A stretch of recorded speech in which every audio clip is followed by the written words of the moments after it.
राजेसाहेब येत असले चर्चेला, चांगली गोष्ट आहे.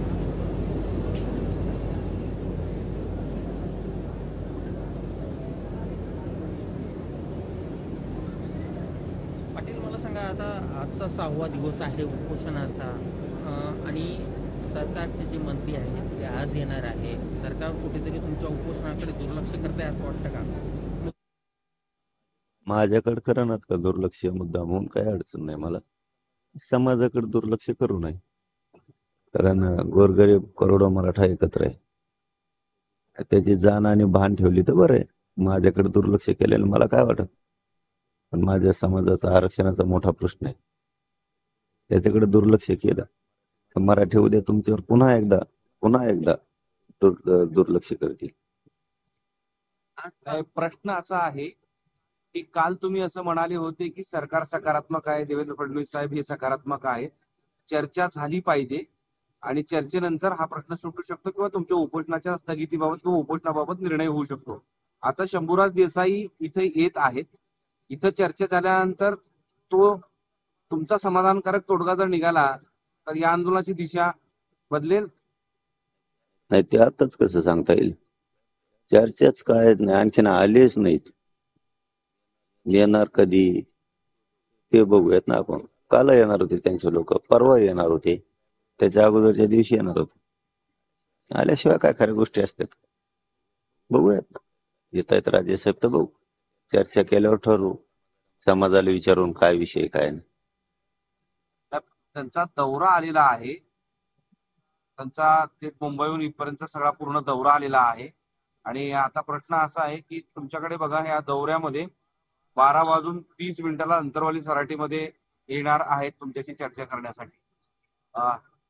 ते कन्फर्म आहे, पण आता केवळ चर्चा झाल्यानंतर का तुम्हाला त्याबद्दल लेखी हवं आहे की काय काय चर्चा होऊ शकते? तुम्ही सरकारला त्या संदर्भात आता या क्षणाला काय सांगणार आहात?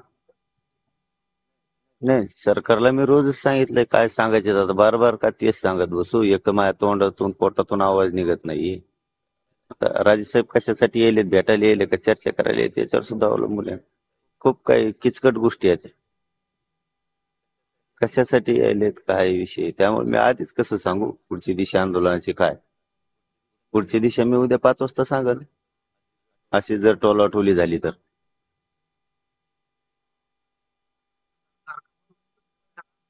विरोधी पक्षाचे नेते अंबादास दानवेही येणार आहेत 11:30-12च्या अगोदर.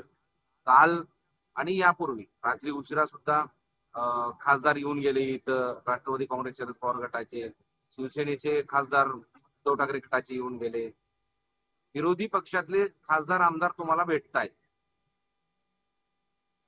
त्यांच्याशी तुमचा संवाद कशा पद्धतीने होतोय, त्यांना तुम्ही काय सांगताय? जसं सरकारला तुम्ही सांगताय की याबाबतचा निर्णय घ्यावा किंवा कशा पद्धतीने घ्या, तसं विरोधी पक्षाच्या आमदार खासदारांना तुम्ही काय सांगताय?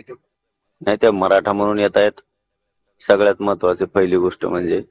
आणि मी आरक्षण सोडून काही सांगत नाही. दुसरं, आरक्षणाचा बाजू लावून धरा, माझ्या गोरगरीब मराठ्यांच्या पाठीशी उभा राहा, हे मात्र मी सांग.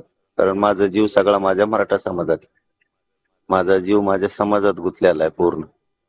त्यामुळे काही असलं तरी मी समाजाच सांगणार. सरकार जसं तुमच्या मागण्या संदर्भात, उपोषणांच्या संदर्भात सकारात्मक आहे, तसं सरकारनं, म्हणजे देवेंद्र फडणवीस असतील की आता शंभूराज देसाई असतील, हे येत आहेत, त्यांचं सकारात्मक पाऊल हे तुम्ही सकारात्मक, तुम्हाला वाटतं का? तुम्ही सकारात्मक आहात का त्यांच्या या पाऊलाबद्दल? नाही, मी चर्चेला तयार आहे, पण सकारात्मक म्हणजे याचे अनेक पैलू आहेत, त्याचे अनेक वेगळे वेगळे अर्थ होते. चर्चा नुसती चर्चा, चर्चा काय? आरक्षणाचा विषय कुठं तडीच निघणार आहे का नाही? सकारात्मकचे खूप काही पर्याय आहेत, खूप काही त्याचा अर्थ निघतील. याचा अर्थ असा नाही की माझ्या समाजाचं डोळ्यात एकटा वाटोळ व्हावं.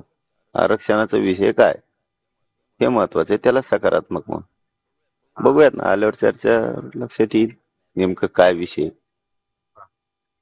तुमची भूमिका सकारात्मक आहे चर्चेसाठी. आम्ही तर दार उघडे ठुलले तर आणि आमच्याच राहणार आहेत, पण बंद केले तर मग नाही करणार. तुम्हाला जे नोटिफिकेशन दिलं होतं 27 जानेवारी 2024ला, त्यावर सकारात्मक काम म्हणजे कारवाई सुरू आहे, त्यांच्या ज्या सूचना हरकती असतील नाही नाही, कारवाई फारवाई नाही, डायरेक्ट अंमलबजावणी पाहिजे. 6 12 महिने असते कुठं सकारात्मक कारवाई फारवाई नाही. सर सरकारकडून जर काही वेळ मागितला गेला तर कशाला मग 5 महिने होता ना.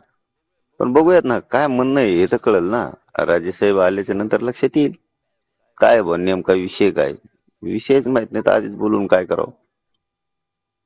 दुसरा एक विषय असा आहे की तुम्ही इथं उपोषण करताना ओबीसी कडून सुद्धा इथंच उपोषण करण्यासाठीची परवानगी मागितली करणार असं जाहीर केल्यानंतर त्यांना गोंदी पोलिसांनी नोटीस दिलेली आहे की तुम्हाला तसं करता येणार नाही. कायदा सुव्यवस्था आणि जातीय कुठली ते निर्माण होणार नाही या दृष्टीनं त्यांना नोटीस दिली आहे तुम्ही करायचे नाही करू नका म्हणून.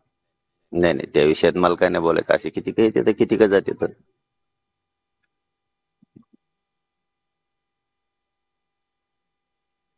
Yes thank you.